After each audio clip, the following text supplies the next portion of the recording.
Captain Taewan stood in the massive chamber of the Galactic Council, feeling smaller than he had ever felt in his life. The room stretched upward for hundreds of meters, filled with floating platforms that held representatives from 47 different alien civilizations.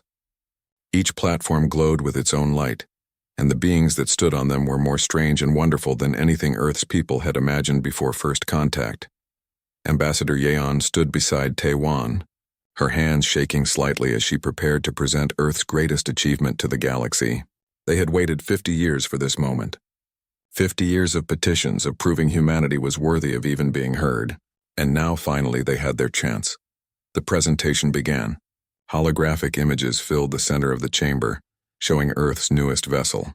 The ship was called Horizon's Edge, and it was beautiful. Sleek lines, advanced systems, and at its heart, something no other species had ever created, a drive system that could access the seventh dimension. Taewan watched the faces of the alien delegates as Yeon explained the technology. He had hoped to see curiosity, perhaps even admiration. Instead, he saw amusement. Then the laughter started. It began with the Vrelian representative, a massive insectoid creature with 4 arms and compound eyes that reflected light like mirrors. The creature's mandibles clicked together in what Taewan's translator interpreted as mocking laughter. Soon others joined in. The sound echoed through the chamber. A chorus of alien voices united in their dismissal of humanity's achievement. "Seventh dimension?" one delegate called out. "These primitives barely understand the 4th dimension. How can they claim to access the 7th? Another voice joined in. "They still use chemical rockets to leave their own planet's surface. They have computers made of metal and electricity. This is clearly a mistake or a lie." The Vrelian representative rose from his platform, his massive form casting shadows across the chamber floor. "Honored Council," he said, his voice dripping with condescension. "I propose we end this presentation. Earth has provided us with enough entertainment for one cycle. Perhaps in another 1,000 years, when they have evolved beyond their current primitive state, they can return and show us something real." The chamber filled with sounds of agreement. Taewan felt his face grow hot with shame and anger. Behind him, his crew watched through a video link from their ship. He could imagine their faces, the disappointment and humiliation they must be feeling. Ambassador Yeon tried to continue. "If you would just examine the vessel, allow us to demonstrate." "Demonstrate?" The Vrelian laughed again. "We do not waste time on fantasies. Your species achieved faster than light travel only 30 years ago. You are infants in the galaxy. Return to your world and learn more before you embarrass yourselves further." The vote was called. 43 civilizations voted to dismiss Earth's presentation without examination. Only 4 abstained. None voted in favor of even looking at what humanity had built. The council leader, an ancient being of pure energy that called itself a Luminar, spoke with what might have been pity. "Earth will retain its provisional membership status. However, we feel it is necessary to assign you a learning mission. You will escort a minor trade convoy through safe charted space. Perhaps this will help you understand the real challenges of galactic navigation." Taewan wanted to protest, to demand they at least look at the horizon's edge, but Yeon placed a gentle hand on his arm. Her eyes said what her mouth could not. This battle was lost. Fighting now would only make things worse. The worst part came next. The council assigned a Vrelian overseer to accompany the mission. The same species that had mocked them most loudly would now supervise them like children learning to walk. Back aboard the Horizon's Edge, the crew gathered in the main conference room. The mood was dark. Commander Bin, usually so stoic and strong, sat with his head in his hands. Dr. Hae-in, the brilliant physicist who had spent 15 years developing the dimensional drive, stared at the wall with empty eyes. Young Jiwoo, their navigator who had trained her entire adult life for this moment, had tears streaming down her face. "They didn't even look," Jiwoo whispered. "We came all this way and they didn't even look." Taewan stood at the head of the table, feeling the weight of their disappointment. He wanted to tell them it would be all right, that the galaxy would recognize their achievement eventually, but the words felt hollow in his throat. Lieutenant Sua, their chief engineer, broke the silence. "So what do we do now, Captain? Follow their little convoy around like trained pets?" "We do what we came here to do," Taewan said quietly. "We complete our mission. We prove ourselves through actions, not words." "Prove ourselves?" Ben looked up, his voice bitter. "They've already decided we're nothing. Primitives playing with toys we don't understand. Dr. Hayin finally spoke, her voice soft but steady. They're wrong. The math is perfect. The drive works. We've tested it 100 times. Just because they don't understand it doesn't mean it isn't real. But they'll never give us a chance to show them, Jiwoo said. Taewon moved to the window, looking out at the massive space station that housed the Galactic Council.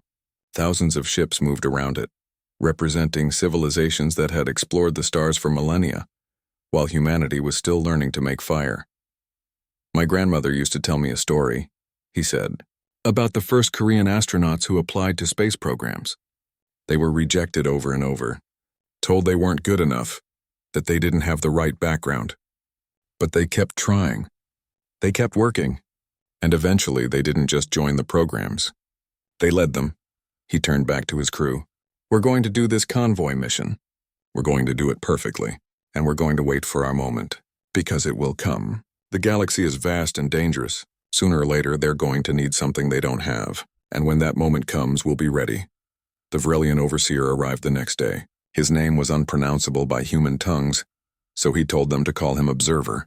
He toured the horizon's edge with barely concealed contempt, commenting on every system as if teaching children.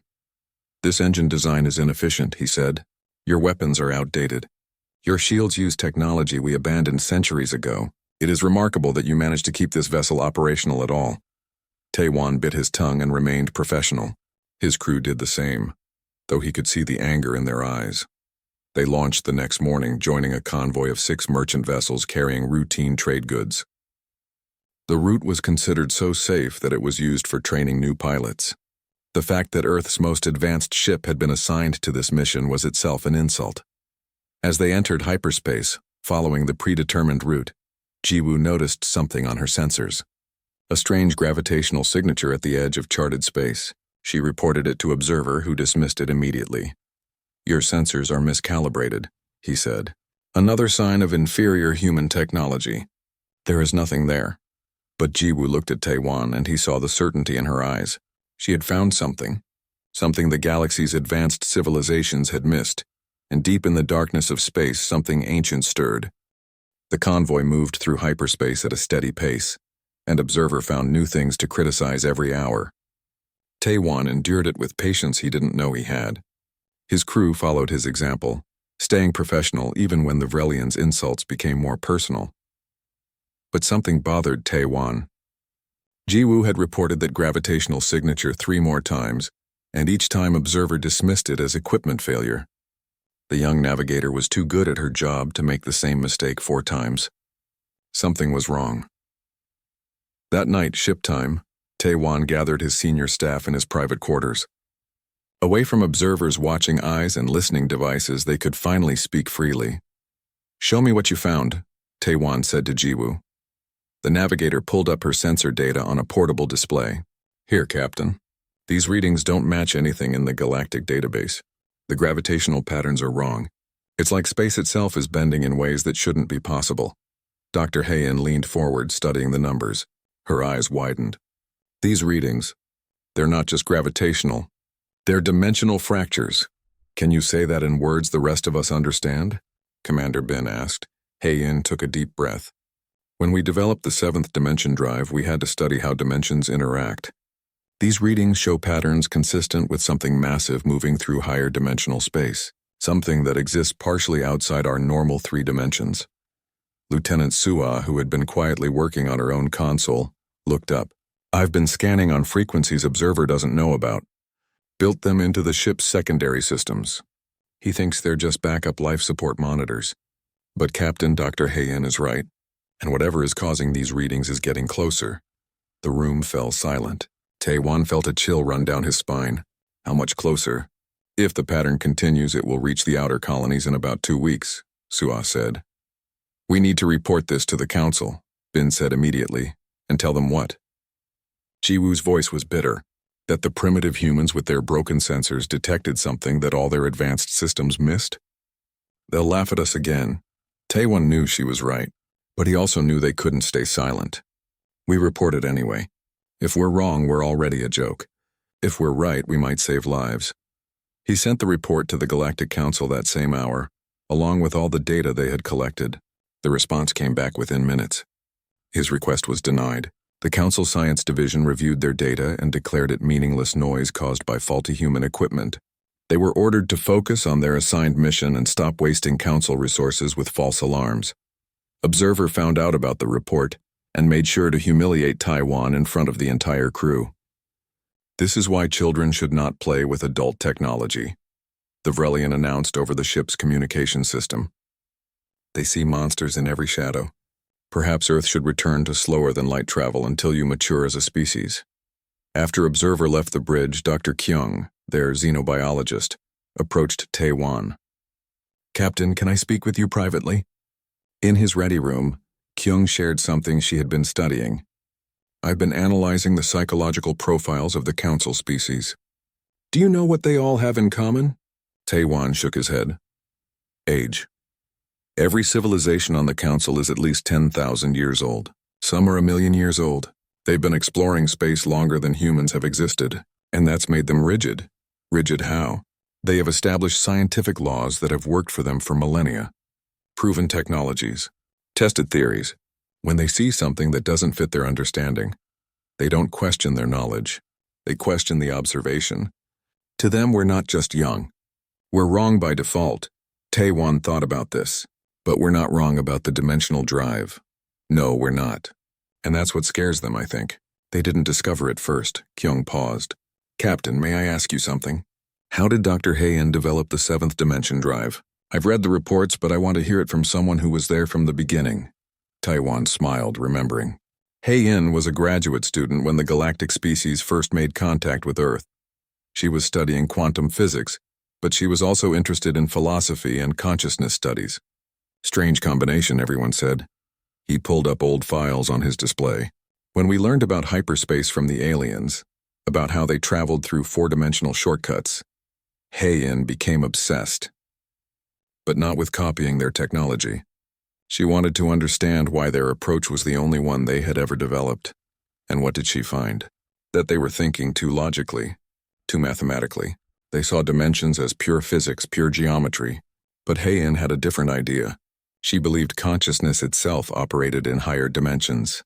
That's why humans dream, why we can imagine things that don't exist, why we can think about thinking. Taiwan pulled up images of the early prototype drives. She spent 10 years developing a theory. What if we could build a drive that linked directly to human consciousness? Not artificial intelligence, not pure computer calculations, but actual human minds interfacing with the fabric of reality at a higher dimensional level? That sounds impossible. That's what everyone said. But Hayan proved them wrong. She showed that human brains naturally process information in ways that touch higher dimensions. When we dream, when we imagine, when we create art or music, we're accessing something beyond simple three-dimensional thinking. Kyung's eyes lit up with understanding. And the alien species never discovered this because they think in purely logical mathematical terms. They can't conceive of consciousness as a tool for dimensional navigation. Exactly. They're so much older than us, so much more advanced in traditional technology, but they've been thinking the same way for so long that they can't see other possibilities. Hayan didn't have thousands of years of established physics holding her back. She could think impossibly, and the impossible worked. That night, unable to sleep, Taiwan walked the corridors of his ship. He found Dr. Hayan in the dimensional drive chamber running diagnostics. "Can't sleep either?" he asked. She smiled tiredly. "The drive is perfect, Captain. Every test comes back green, but they'll never believe that unless we show them.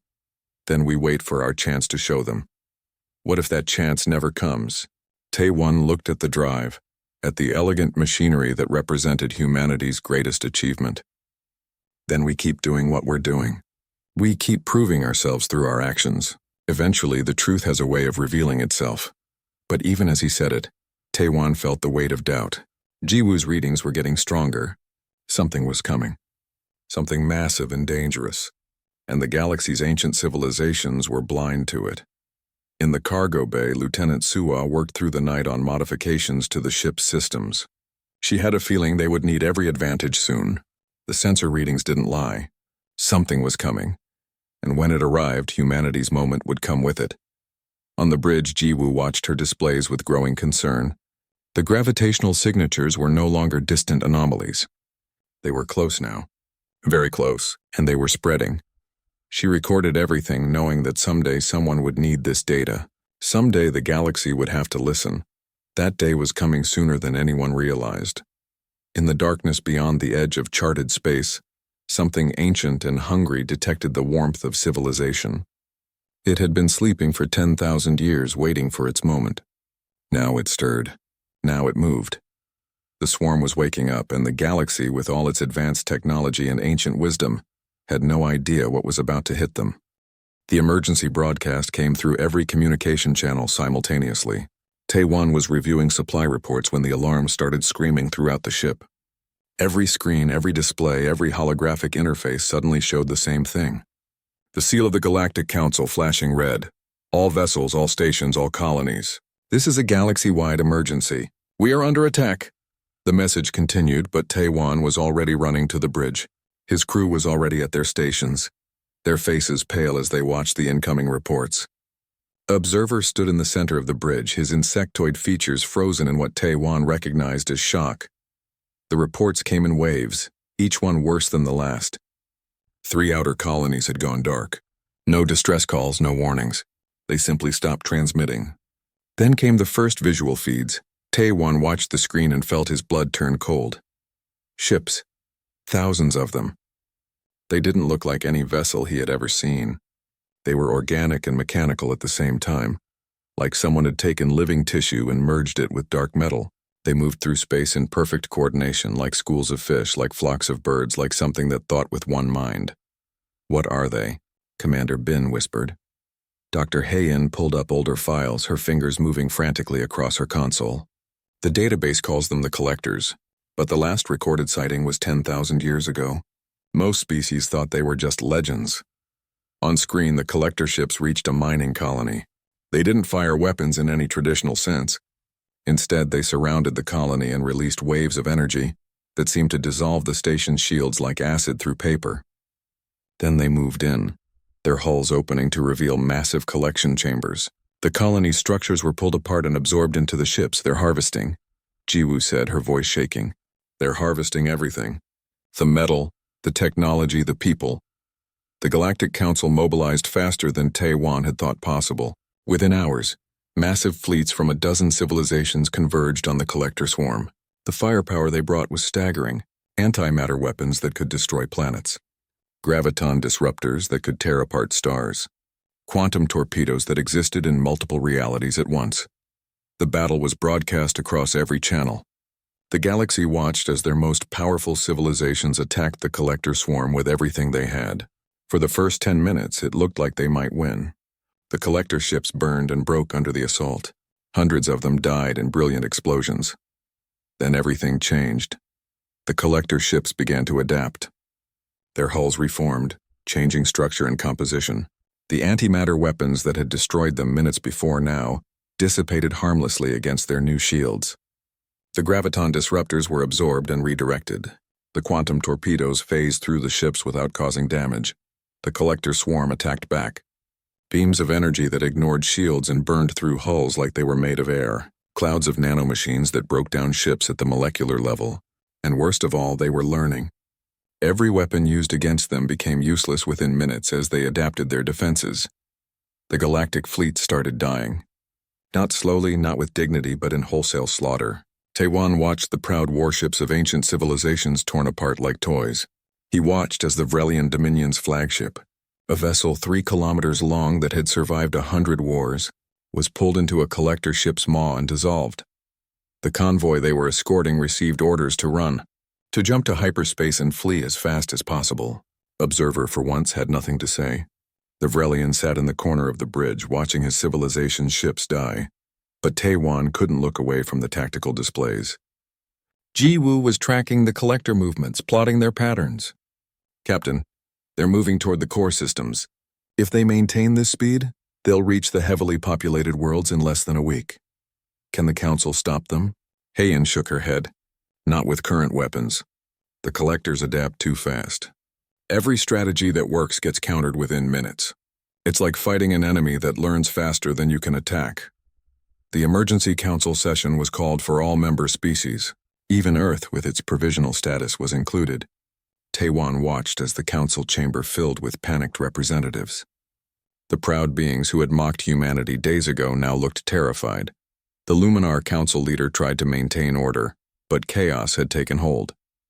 Every species was shouting, demanding solutions, blaming others for not detecting the threat sooner. Taewon thought about Jiwoo's sensor readings, about the warnings they had sent, warnings that had been dismissed as human error. Then the Vrelian delegate who had laughed at Earth's presentation stood up. His voice was different now, desperate. "We need new solutions. Nothing we have works against them. Does anyone have weapons or technology we haven't tried?" Silence. The ancient civilizations had run out of options. 10,000 years of accumulated knowledge, and none of it was enough. Taewon felt his heart pounding. This was it. The moment he had told his crew would come. He stood up from Earth's platform, and 47 species turned to look at the human who had been a joke just days before. "Honored Council," he said, his voice steady despite his racing pulse. "Earth requests permission to engage the collector fleet with our vessel, the Horizon's Edge." The chamber erupted. Half the delegates laughed. The other half looked angry that he would waste their time with human foolishness during a crisis. But the Luminar raised a glowing appendage for silence. "Captain Taewon, your courage is admirable, but this is not the time for symbolic gestures. Your species is not ready for combat of this scale. With respect, Council Leader, you haven't seen what our ship can do. The seventh dimensional drive that you dismissed without examination. It's real. And it might be the only advantage we have." The Vrelian delegate who had supervised their convoy spoke up. "I have observed their vessel.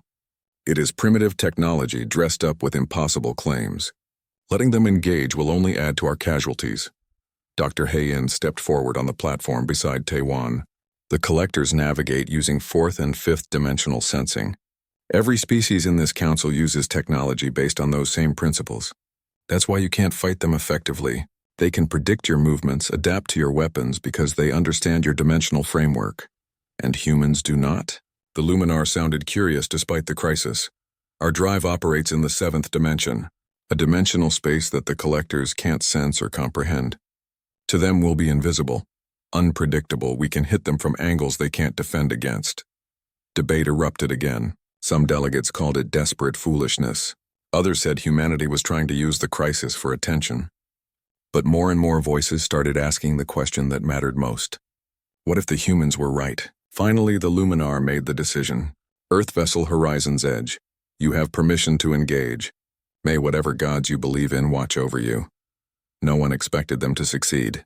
Taewon could hear it in the council leader's voice. This was permission to die bravely, nothing more. A way to say they had tried everything. But as the Horizon's Edge broke from the convoy and set course for the battle zone, Taewon looked at his crew. At Haiyin, who had spent 15 years perfecting the impossible. At Jiwoo, who had believed in the sensor readings when no one else would. At Bin, at Sua, at every member of his team who had endured mockery and dismissal. "They think we're going to die," he said quietly. "Then let's surprise them," Commander Bin replied. The Horizon's Edge jumped to hyperspace, heading toward a battle that had already destroyed the greatest fleets in galactic history. Behind them, the galaxy watched and waited for the primitive humans to fail. They had no idea what was about to happen. The Horizon's Edge dropped out of hyperspace at the edge of the Kelros system. Taewon had seen the battle reports, had watched the footage, but nothing prepared him for seeing the collector swarm in person. There were thousands of them. Dark shapes against the stars, each one pulsing with stolen energy. Around them floated the debris of galactic warships torn apart and harvested, and they were moving toward Kelros Prime, a world that held 40 billion souls. "Sensors are tracking over 3,000 collector vessels," Jiwoo reported. Her voice was calm, but her hands shook on her controls. "They've detected us. They're moving to intercept." Taewon opened a channel to the entire crew. "This is it.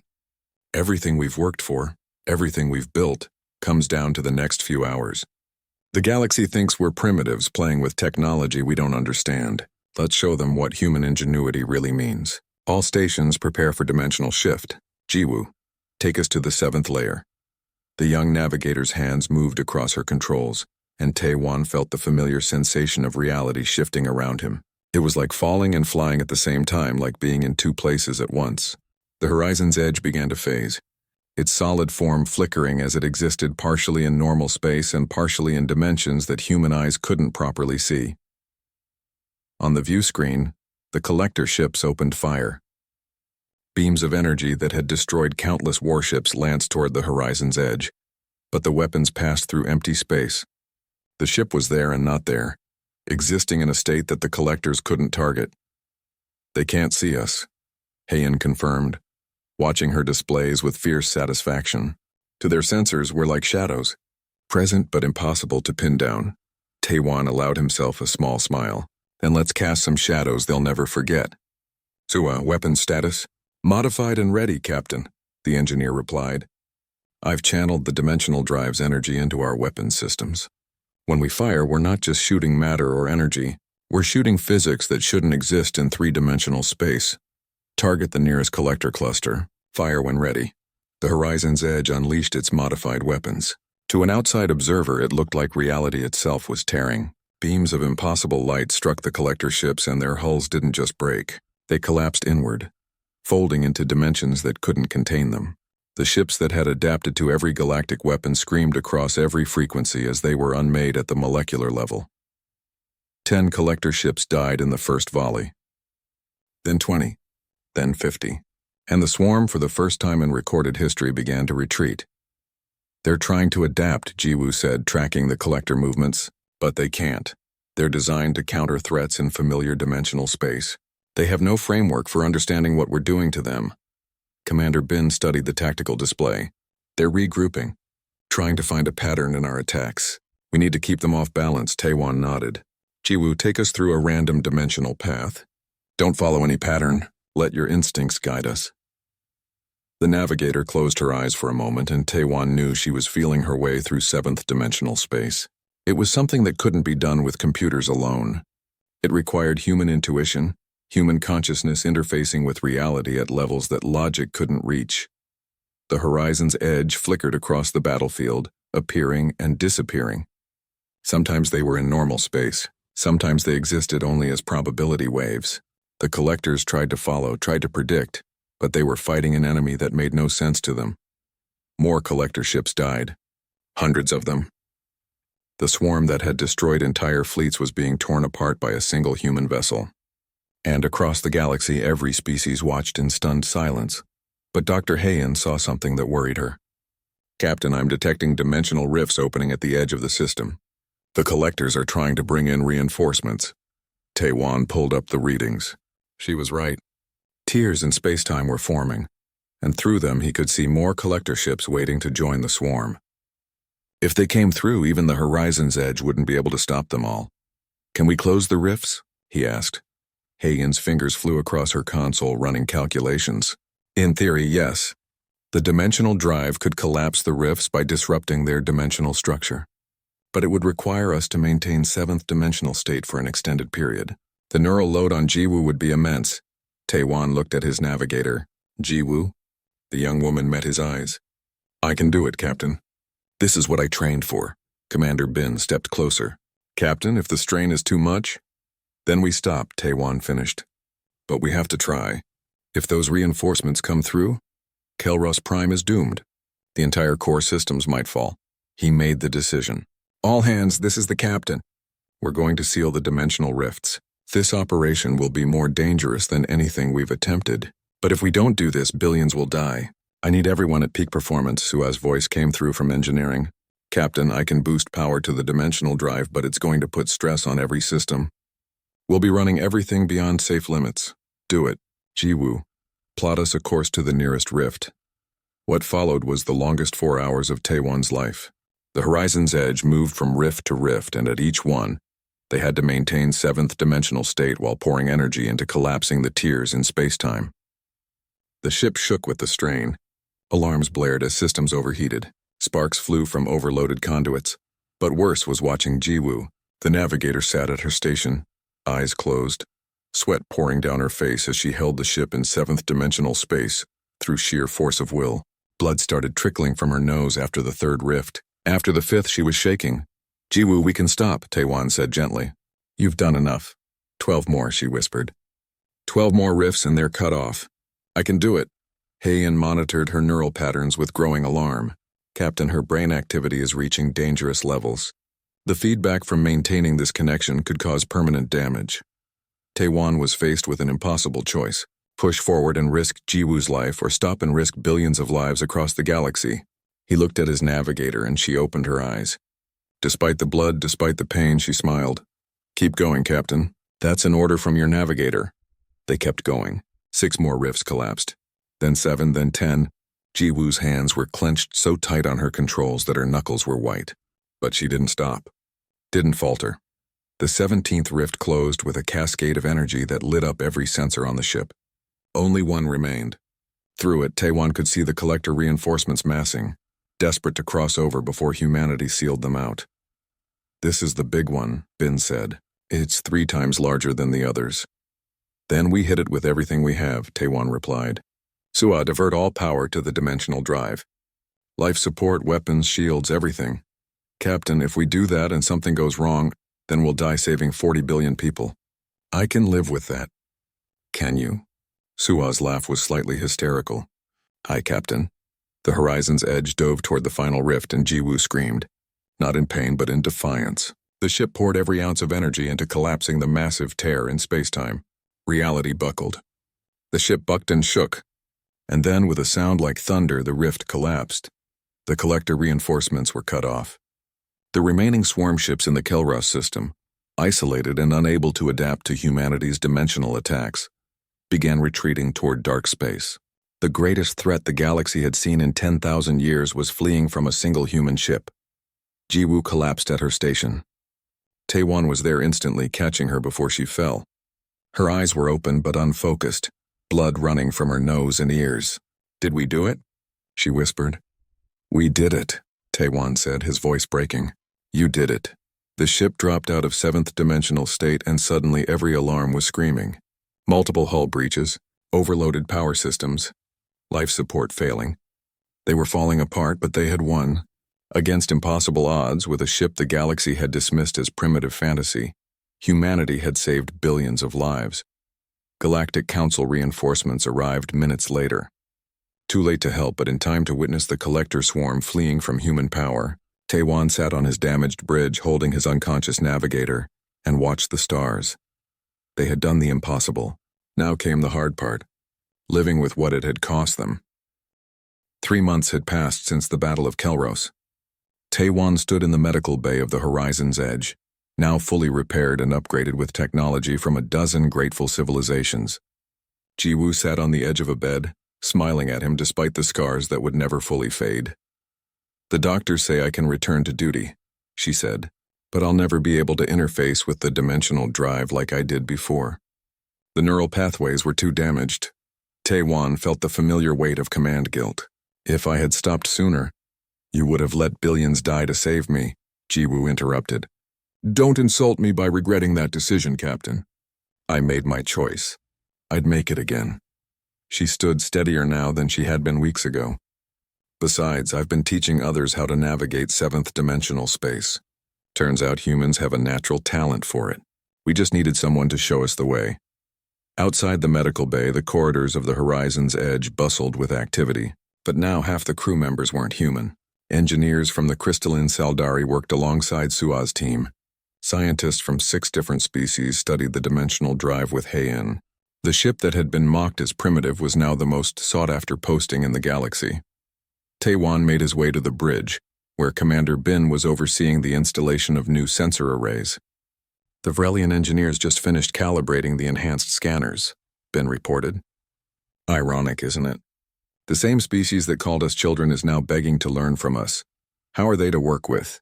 Taewon asked. Bin smiled. "Eager, humble. It's amazing what having your civilization saved does to your attitude."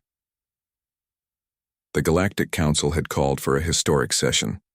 Every species, every colony, every outpost was watching as Earth's delegation approached the council chambers. But this time there was no mockery, no dismissal. The platforms of 47 civilizations stood in respectful silence as Ambassador Yeon entered. The Luminar Council leader spoke first, its energy form pulsing with colors that Taewon's translator interpreted as deep respect. "Humanity, On behalf of the Galactic Council and all the civilizations of this galaxy, we offer our formal apology. We judged you without understanding. We dismissed you without examination, and you saved us despite our treatment of you. The Vrelian representative stood next. My species owes Earth a debt that can never be repaid. You saved our colony worlds. You saved our children. We thought ourselves superior through age and experience. You have shown us that wisdom is not measured in years, but in the courage to see beyond established limits. One by one, every species in the Council offered their apologies. Some were brief and formal. Others were emotional, speaking of specific colonies saved, specific lives preserved because humanity had refused to give up. When they finished, Ambassador Yeon stood. The Galactic Council has offered Earth full membership with voting rights. This has never been granted to such a young species. We accept, but with a condition. Surprised murmurs filled the chamber. No one had expected conditions from humanity. We propose the creation of a new joint research initiative, Yeon continued. Not led by the oldest species, not controlled by the most powerful civilizations, but open to all. We propose the Dimensional Research Institute, where scientists from every species can study, learn, and develop new technologies together. The Luminar's colors shifted to what might have been amusement. And who would lead such an institute?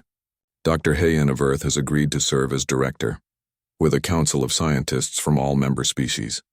The goal will be to combine the ancient wisdom of elder civilizations with the fresh perspectives of younger ones, to make sure we never again dismiss a discovery simply because it comes from an unexpected source. The vote was unanimous. The Dimensional Research Institute was established immediately, and within days scientists from across the galaxy were arriving at the new facility built in orbit around Earth. More changes followed quickly.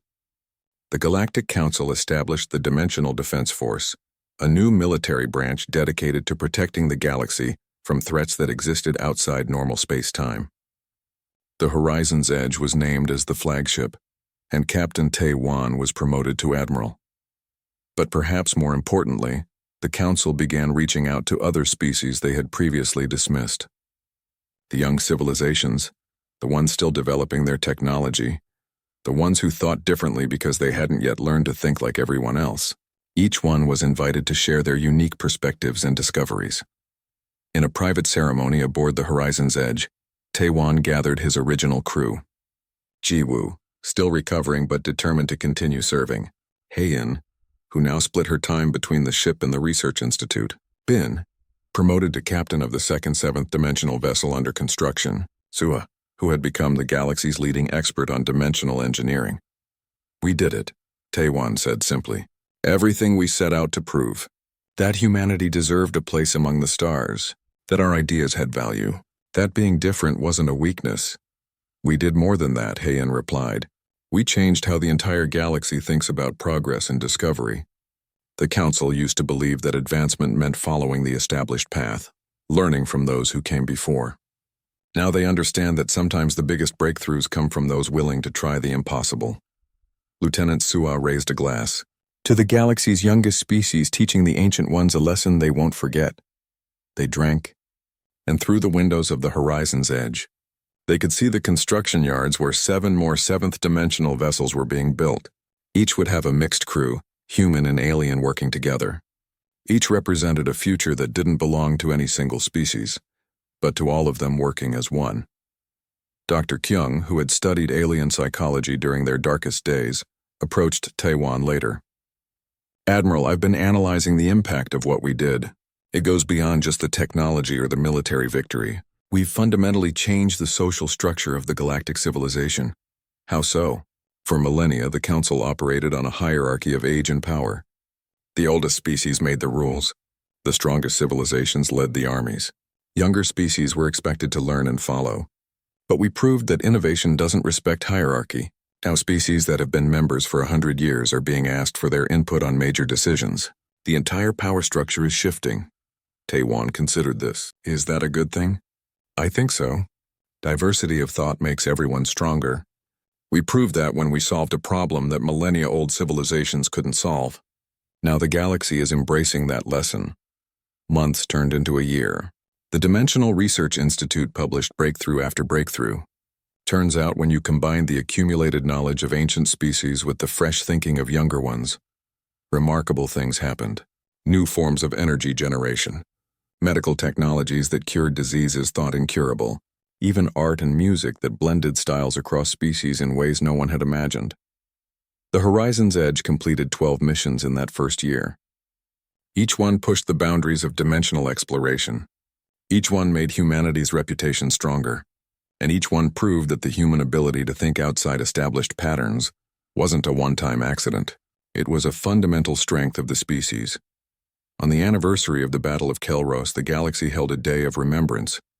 40 billion people on Kelros, Prime alone participated in ceremonies honoring the crew of the Horizon's Edge. Statues of Jiwoo at her navigation station were erected on a dozen worlds. Dr. Heian received the Council's highest scientific honor, previously only given to researchers from ancient species. But for Taiwan, the most meaningful moment came in a quiet conversation with Observer, the Vrelian who had supervised their convoy mission with such contempt. "Admiral," Observer said, his translator giving his words a humble tone, "I wanted to apologize personally. I thought I knew what advancement looked like. I thought age meant wisdom and youth meant ignorance. You proved me wrong, and I am grateful for the lesson." "You're not the only one who thought that way," Taiwan replied. "The whole galaxy did. But you're learning. That's what matters." Observer hesitated, then asked, "How did you do it? How did your species achieve in decades what ours couldn't achieve in millennia?" Taiwan thought about this. "I think it's because we had nothing to lose. You had established science, proven theories, technologies that worked. We had none of that. So when Dr. Heian proposed something impossible, we didn't have thousands of years of knowledge telling us it couldn't be done. We just tried it, and it worked, and it worked. Sometimes being new to the game is an advantage. Sometimes not knowing the rules lets you play in ways no one else would think of." As Observer left, Taiwan returned to the bridge of his ship. New missions were already being planned. Deeper explorations into dimensional space, first contact with species that existed outside normal reality, research into whether consciousness itself could be used to travel between universes. The galaxy that had once laughed at humanity now looked to them with respect and hope. But more than that, they looked to them as partners. The age of hierarchy was ending. The age of collaboration was beginning, and it had all started because a crew of humans refused to be dismissed.